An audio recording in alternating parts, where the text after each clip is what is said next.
La mayoría aquí presentes son alumnos del curso de Derecho de Marcas y Patentes.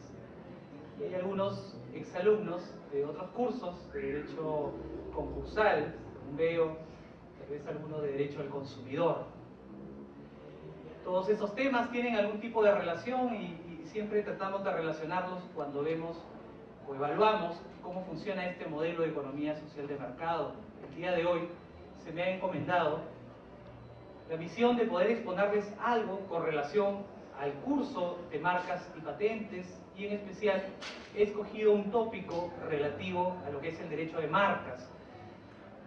Obviamente quiero hacer un pasaje primero introductorio que nos permita luego aterrizar al tema que ustedes pueden apreciar, que se denomina secondary meaning, una segunda oportunidad para marcas originariamente no distintivas. Esta expresión, secondary meaning, que podría resultar guachafa por utilizar esta frase en inglés, pero proviene de doctrina norteamericana, ¿no?, en donde se utiliza esta expresión y que con los usos que se vienen haciendo en la jurisprudencia del Tribunal del INDECOPI en la primera instancia, se ha vuelto bastante común, pero el significado de esta expresión es justamente significado secundario de las marcas.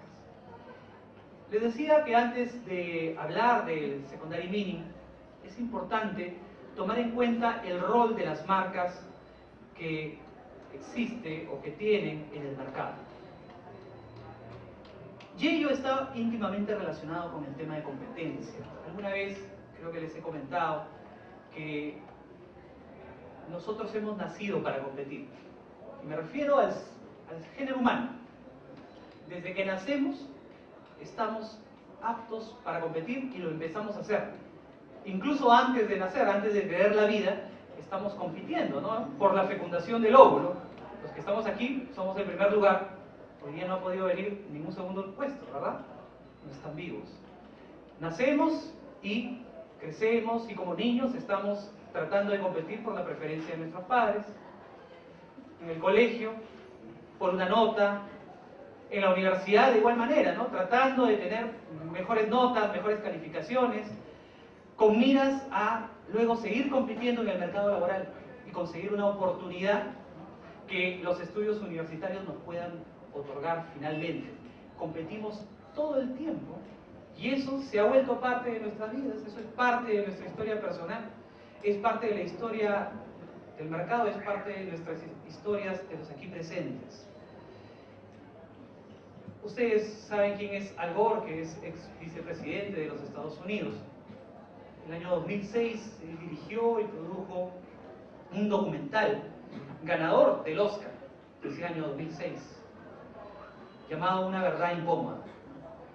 Y entre los temas que transmitió a través de este documental, hubo uno que llamó poderosamente mi atención y que estaba relacionado con el tema de hoy y con el tema de los consumidores también, y que tiene que ver con la superpoblación, y hacía referencia en cifras que hasta hace 100 años la historia de la humanidad ha generado una superpoblación, ¿no?, hasta hace 100 años una población de 3.500 millones de personas, hasta hace 100 años, pero en los últimos 100 años hemos logrado alcanzar una población de 5.500 millones de personas.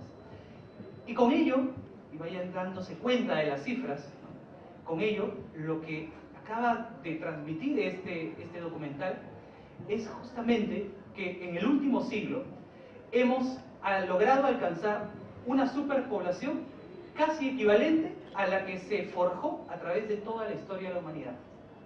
Es decir, los primeros 3.500 millones se lograron a través de los miles o decenas de miles de años de historia humana, pero en los últimos 100 años hemos logrado alcanzar los 5.500. ¿Qué es lo que está pasando con el mundo?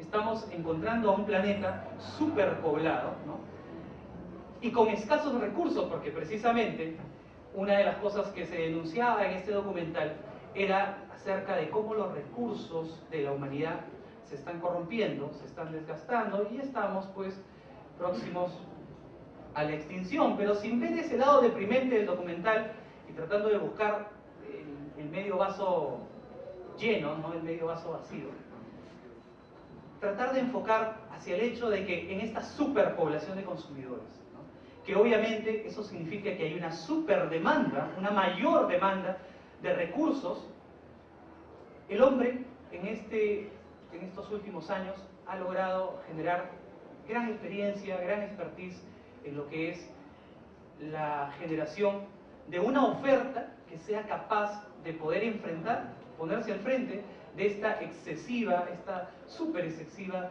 demanda de esta población, de este ejército de consumidores.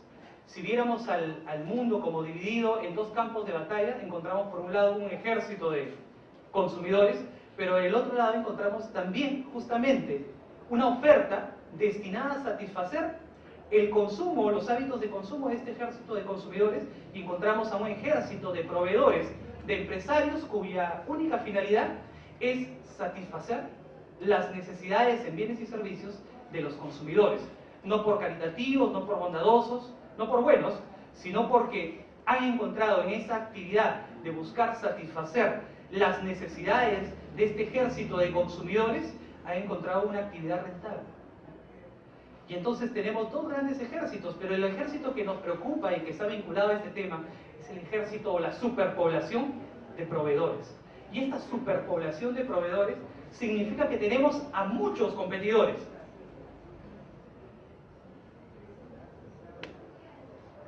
Tantos competidores, acá había un gráfico del mundo, ¿no? Superpoblado, ¿no? Como un arca de Noé. Imagínense, ¿no? En tan solo 100 años, 2.000 millones de personas más. Es decir, en una generación, en tan solo una generación, se ha logrado hacer lo que se hizo, más o menos, en toda la historia de la humanidad. Eso es preocupante. Estamos en un planeta hacinado de pronto, ¿no? Con recursos escasos y la demanda cada vez más en un punto de ebullición tal que nos preguntamos cuál es la solución al respecto. Venía diciendo que afortunadamente el hombre responde a ello y también ha desplegado su ejército de proveedores que pueda permitir la satisfacción de esas necesidades. Ante tantos competidores es ahí donde surge esa necesidad de poder ser competitivo, y para ser competitivo surge la necesidad de ser diferente. Si hay tantos sujetos como tú, porque ustedes están próximos a ser proveedores también, proveedores, empresarios de una profesión como es la profesión de la abogacía, del ejercicio profesional, de los servicios jurídicos, de patrocinio y consultoría.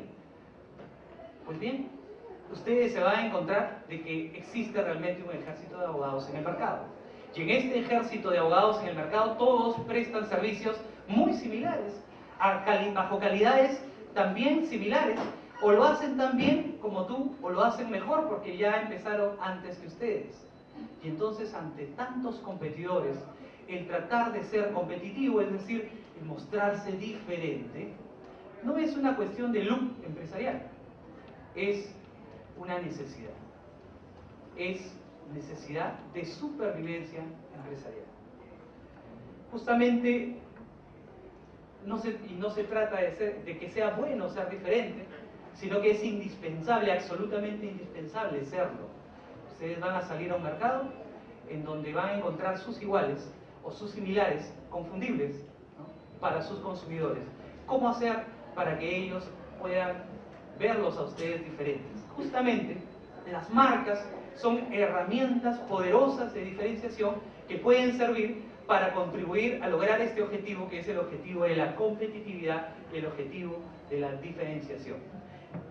Pero para lograr todo esto, siempre hay ciertos requisitos de tipo administrativo que hay que tomar en cuenta.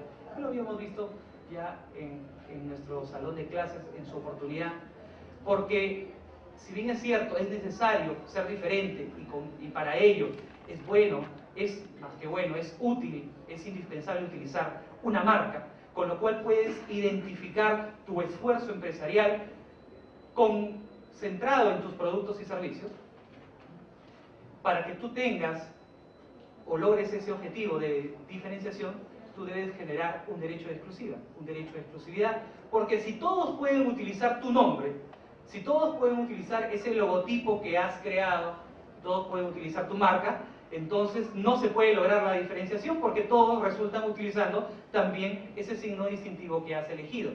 Resulta obvio que para poder lograr el efecto de la diferenciación y con ello de la competitividad, debes tener un derecho de exclusiva. Y para tener un derecho de exclusiva sobre una marca, precisamente lo que tienes que hacer es registrarlo.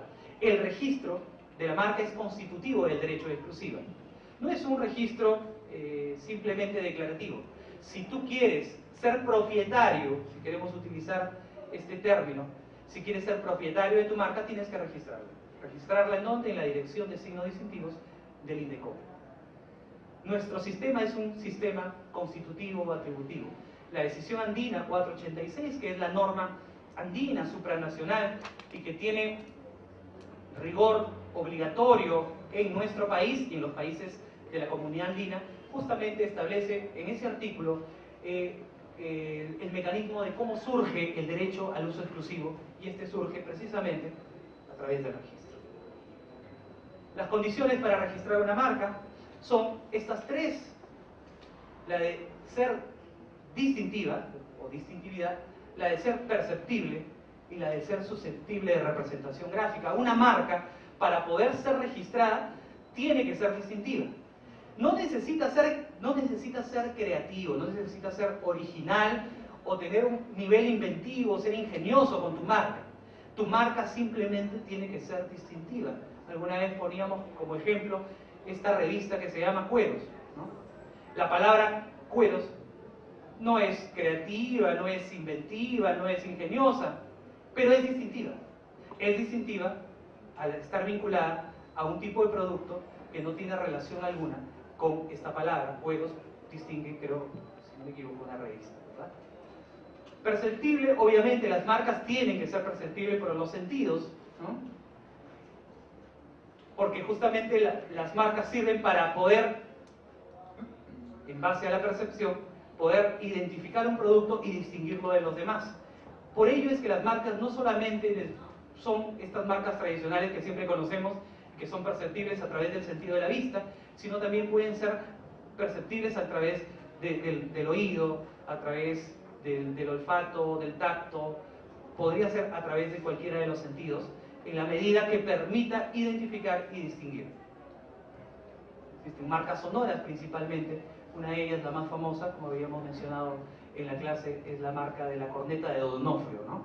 Que todos conocemos y que cumple ese rol distintivo, porque cuando la escuchamos no hace falta confirmar si es que está pasando un heladero de Donofrio. Ya desde lejos empezamos a sacar nuestra billetera y abrir la puerta, sabiendo de que quien se está aproximando es un heladero de Donofrio y no de la competencia. Cumple un rol distintivo y esa marca sonora se encuentra inscrita justamente en el INDECOM, ¿no? Y que sea susceptible de representación gráfica es otro requisito.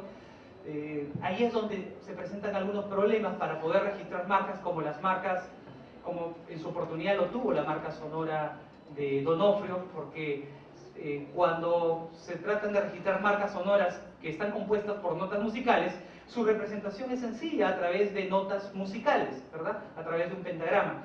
Pero el sonido de la corneta de Donofrio no puede ser representado a través de un pentagrama, porque obviamente es un sonido que no tiene ningún tipo de equivalencia musical, y en tal sentido, en un primer momento fue denegado el registro, pero vía reconsideración luego pudieron demostrar a través de un gráfico, ¿no?, del espectro sonoro, de que la corneta de Donofrio tenía determinada figura que la representaba, ¿no? Gracias a ello es que fue registrado, ¿no? Normalmente las marcas están compuestas por notas musicales, son jingles publicitarios, y estas son registradas como marcas sonoras. De estas condiciones, sin embargo, debo destacar una que es congénita, que es inherente a toda marca, que es el requisito más importante de estos tres, y que es el primero, que es el de la distintividad, y que justamente constituye una de las funciones que desempeñan las marcas. La marca, obviamente, y no solamente porque lo dice así la decisión andina, pero una marca debe cumplir un rol fundamental como es el de la distintividad. Si una marca no es capaz de distinguir productos o servicios del mercado, entonces, ¿para qué es una marca, no? Recuerden que en este mercado de tantos competidores existe la necesidad de ser diferente, ¿verdad? Y para ello vamos a usar herramientas de diferenciación como las marcas. Pero si las marcas no te sirven como herramientas de diferenciación, entonces no son marcas, ¿no? O no merecen ser registradas. Por eso es de que el gran requisito que se les impone a las marcas es que tengan la capacidad de ser distintivas. Es decir, que sean aptas, que tengan la virtud, la capacidad de poder distinguir productos o servicios en el mercado. Pero hay otra función muy importante que cumplen las marcas, y es la función de indicación de procedencia o de origen empresarial. Y es que detrás de toda marca, los consumidores solemos vincular a una marca que tenemos frente a nosotros con la idea de que detrás de esta marca hay una empresa determinada, ¿no? Un determinado origen empresarial, un origen empresarial específico. Cuando ves una marca no puedes pensar en que, sí, esta marca debe ser de la empresa tal, o será de tal, o de esta otra. Si eso es así, eso no se indica como marca, porque las marcas deben indicar un origen empresarial único. Por eso es que hay muchos autores que hacen referencia a que la función principal de las marcas es indicar origen empresarial. Mientras que hay otros autores que dicen, no, este no es la principal función. La principal función es la de la distintividad, la de distinguir productos y servicios en el mercado. ¿Quién tiene la razón? Eso lo vamos a ver enseguida, y eso nos va a permitir abordar el tema del secondary meaning. En principio, para comprender bien esta figura jurídica del secondary meaning, es importante tomar en cuenta que hay ciertas prohibiciones al registro de una marca. Es decir, no cualquier marca que tú elijas y la lleves al Indecopi vía solicitud, esta se va a inscribir como tal en el registro de la propiedad industrial. Hay muchas marcas que se deniegan porque estas marcas, en alguna de las prohibiciones al registro. Entre las prohibiciones al registro que nos interesan y que son las más importantes, tenemos estas prohibiciones que nos dicen que está prohibido registrar como marcas los signos que son genéricos, los signos que son usuales, los descriptivos y aquellos colores aisladamente considerados. Veamos cada una de ellas. Signos genéricos son los signos que designan al producto, es decir, es el nombre del producto. No puedo registrar como marca el nombre de un producto, no puedo registrar la marca micrófono para identificar micrófonos, o la marca PC para ordenadores, o caramelo para distinguir golosinas, mueble para distinguir sillas, o café para distinguir café. No se puede registrar como marca. Se puede utilizar este término como parte de una marca, es decir, tú puedes registrar café Nescafé, café Kirma, como parte de la marca, pero este signo puede acceder al registro porque en su conjunto es distintivo, pero la palabra sola, como a veces algunos solicitantes presentan una solicitud de registro en cuyo formulario solamente han consignado una palabra que resulta ser el nombre del producto y por tanto constituye un signo genérico que debe ser desechado, debe ser denegado. Hay signos que no constituyen el nombre oficial, digamos, del producto y sin embargo son entendidos entre el sector del público consumidor como los nombres de los productos o servicios, como chela para cervezas, ¿no? Tela para... ¿No saben? El reposo. Para el esposo de la tela. Yungay hasta hace algún tiempo, bueno, hubo una publicidad, recuerdan, de un vigilante que era abordado por una mujer muy bella, extranjera, en una plaza, ¿no? Y le hablaba en inglés y él no entendía nada, y cuando ella le dice you guy, diciéndole tú muchacho, ¿no? Él creyó que le estaba preguntando por la calle Yungay, y dijo, Yungay, y le indicó, ¿no? Y se perdió de que esta mujer le estaba coqueteando, ¿no? Y la dirigió hacia esa calle, ¿no? Desde entonces se hizo muy común llamar a las empresas de seguridad o a los vigilantes Yungay, ¿no? Como también es utilizado ampliamente en el lenguaje corriente la expresión guachimán, ¿no?, para hacer referencia a los servicios de seguridad o al personal mismo de seguridad.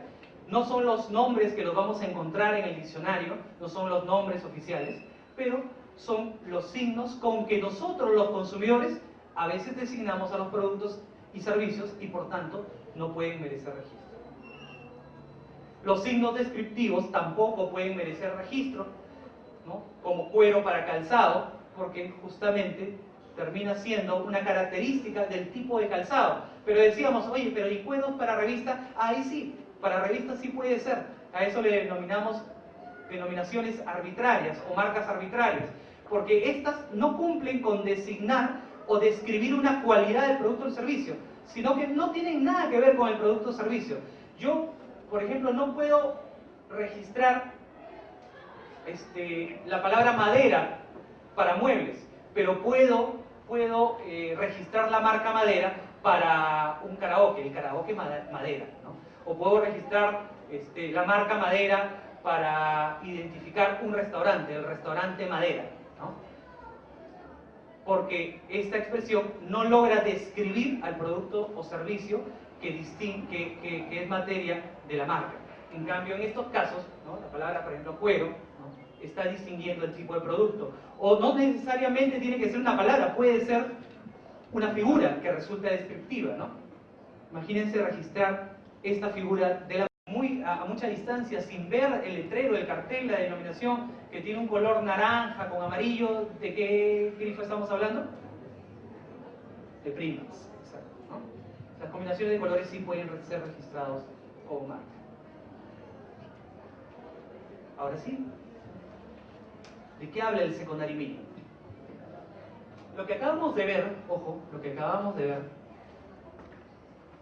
es esta prohibición de signos genéricos, usuales, descriptivos y colores aisladamente considerados, constituye una prohibición que está contenida en este artículo 135 de la decisión andina 486, que dice que no se pueden registrar como marca los signos que, de manera general, dice, carezcan de distintividad, ¿no?, que consistan exclusivamente en un signo o indicación que pueda servir en el comercio para describir, los signos descriptivos, ¿no? Ahí están los signos descriptivos. En el literal F dice consistan exclusivamente en un signo o indicación que sea el nombre genérico, ¿no? Los signos genéricos tampoco pueden registrarse como marca. El literal G consistan exclusivamente, se hubieran convertido en una designación común o usual del producto, ¿no?, los signos usuales. Y H consiste en un color aisladamente considerado sin que se encuentre delimitado por una forma específica, lo que habíamos visto. Están contenidos en este artículo 135, pero resulta que este artículo 135, en el último párrafo, dice que no obstante lo previsto en los literales que hace un ratito acabo de leer, no obstante lo previsto en estas prohibiciones para signos genéricos, usuales, descriptivos y los colores aisladamente considerados, dice, un signo podrá ser registrado como marca si quien solicita el registro o su causante lo hubiese estado usando constantemente en el país miembro y por efecto de tal uso el signo ha adquirido aptitud distintiva respecto de los productos o servicios a los cuales se aplica. ¿De qué está hablando este artículo, ¿no? Habíamos visto que estas marcas no pueden, por una expresa prohibición de la decisión andina, no pueden merecer registro. Imagínense registrar una marca como Cheddar para cervezas. O imagínense registrar una marca como PC para ordenadores o Caramelo para golosinas. O cada uno de estos ejemplos. ¿Cuál es el efecto del registro? El efecto del registro, lo habíamos dicho, es generar exclusividad, propiedad sobre un bien que es inmaterial, pero al final resulta propiedad. Y cuando eso es así, eso significa de que tú eres el único que puede utilizar la palabra PC para distinguir a tus computadoras, la palabra caramelo para distinguir tus golosinas, y nadie más lo va a poder hacer. Miren qué peligroso es eso en el mercado, ¿no? Si la autoridad administrativa comete el error por distracción o por falta de conocimiento o la autoridad judicial lo llega a permitir, lo que va a conseguir es que se registre una marca que al final era necesaria para que los competidores en el mercado pudieran realizar normalmente la publicidad o el anuncio de sus productos diciendo de que lo que venden son caramelos, lo que venden son PCs. Porque va a venir el titular, el dueño de la marca, y va a decir, un momentito, ¿por qué estás usando mi marca caramelo que yo la he registrado en Indecopi? Claro, van a tener un título para atacar vía denuncia, para impedirle a estos terceros el uso de este signo. Estos signos son necesarios que estén en el mercado y que sean de dominio público, de libre disponibilidad. Pero ¿qué es lo que dice este artículo? Este artículo dice de que no importa que estos signos puedan ser genéricos, descriptivos, ¿no?, usuales o colores aisladamente considerados, pero si ocurre, ¿acaso ocurriese que quien solicita el registro a su causante lo hubiese estado usando constantemente en el país miembro de la Comunidad Andina, se refiere en el Perú o cualquiera de los países miembros de la Comunidad Andina, y por efecto de ese uso el signo ha adquirido aptitud distintiva respecto de los productos o servicios a los cuales se aplica, entonces puede merecer registro? El secondary meaning para Cabanelas y Ohague es definido como el significado que adquiere un signo que originalmente carece de capacidad distintiva para identificar y distinguir a los bienes o servicios de quien los utiliza, operando así como marca. Es decir, estamos ante signos que inicialmente, originalmente, carecen de distintividad, ¿no? Como decir caramelo para golosinas, por ejemplo, ¿no?, o PC para ordenadores.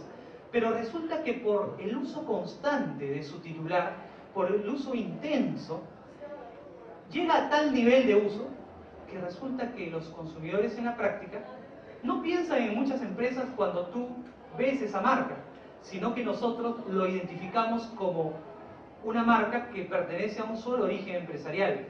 Logramos distinguir con esa marca a ese producto de los demás que existen en el mercado.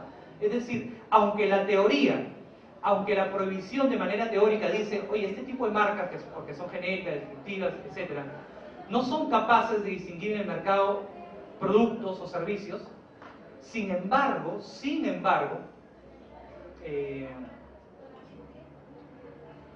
en la práctica sí pueden alcanzar dicho efecto. Y si en la práctica logran alcanzar dicho efecto, si en la práctica lograsen, repito, alcanzar dicho efecto, entonces podrían alcanzar el registro bajo esta figura jurídica norteamericana denominada secondary meaning o significado secundario, que es mejor definido aún por este autor, Robles Morchón, quien dice que la adquisición de significado secundario es el fenómeno contrario al de la vulgarización del signo. Si la vulgarización supone el paso del carácter distintivo a su carencia, la carencia de distintividad, la adquisición de secondary meaning implica que un signo, carente en principio de carácter distintivo, adquiere dicho carácter mediante el uso. El signo genérico o descriptivo adquiere, mediante la publicidad, un sentido segundo, dotado de capacidad para determinar la procedencia del producto o servicio designado. Un significado secundario, secondary meaning, eso significa que existe un significado primario. Lo que se está aplicando acá es esta teoría denominada teoría de la sanación o de la rehabilitación. Un signo que está enfermo porque carece de distintividad, como estos signos que habíamos visto, por ser genéricos, usuales, descriptivos, de pronto, en base al uso constante en el mercado, genera como efecto que en el mercado actualmente ese signo que originariamente no era distintivo, pueda haberse rehabilitado y actualmente sí posea distintividad, y los consumidores sí lo reconocemos como un signo perfectamente distintivo.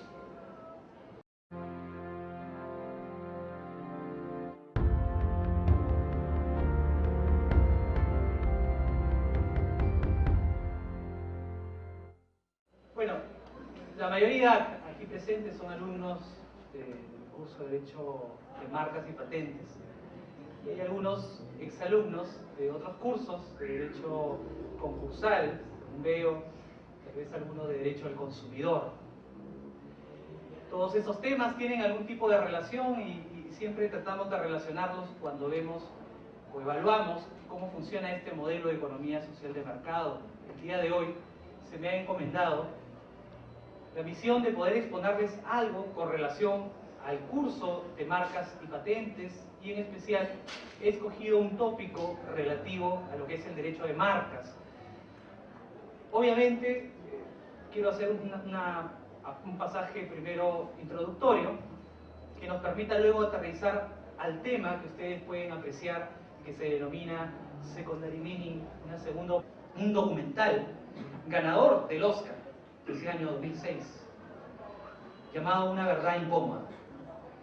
Y entre los temas que transmitió a través de este documental, hubo uno que llamó poderosamente mi atención y que estaba relacionado con el tema de hoy y con el tema de los consumidores también, y que tiene que ver con la superpoblación, y hacía referencia en cifras que hasta hace 100 años la historia de la humanidad ha generado una superpoblación, ¿no? Hasta hace 100 años, una población de 3.500 millones de personas, hasta hace 100 años. Pero en los últimos 100 años hemos logrado alcanzar una población de 5.500 millones de personas. Y con ello, y vayan dándose cuenta de las cifras, ¿no? Con ello, lo que acaba de transmitir este documental es justamente que en el último siglo hemos logrado alcanzar una superpoblación, casi oportunidad para marcas originariamente no distintivas. Esta expresión, secondary meaning, que podría resultar guachafa por utilizar esta frase en inglés, pero proviene de doctrina norteamericana, ¿no? En donde se utiliza esta expresión y que con los usos que se vienen haciendo en la jurisprudencia del Tribunal del INDECOPI en la primera instancia, se ha vuelto bastante común, pero el significado de esta expresión es justamente significado secundario de las marcas. Les decía que antes de hablar del secondary meaning, es importante tomar en cuenta el rol de las marcas que existe o que tienen en el mercado. Y ello está íntimamente relacionado con el tema de competencia. Alguna vez creo que les he comentado que nosotros hemos nacido para competir. Y me refiero al género humano. Desde que nace, equivalente a la que se forjó a través de toda la historia de la humanidad. Es decir, los primeros 3.500 millones se lograron a través de los miles o decenas de miles de años de historia humana. Pero en los últimos 100 años hemos logrado alcanzar los 5.500. ¿Qué es lo que está pasando con el mundo? Estamos encontrando a un planeta superpoblado, ¿no? Y con escasos recursos, porque precisamente una de las cosas que se denunciaba en este documental era acerca de cómo los recursos de la humanidad se están corrompiendo, se están desgastando y estamos pues próximos a la extinción, pero sin ver ese lado deprimente del documental y tratando de buscar el medio vaso lleno, no el medio vaso vacío. Tratar de enfocar hacia el hecho de que en esta superpoblación de consumidores, ¿no?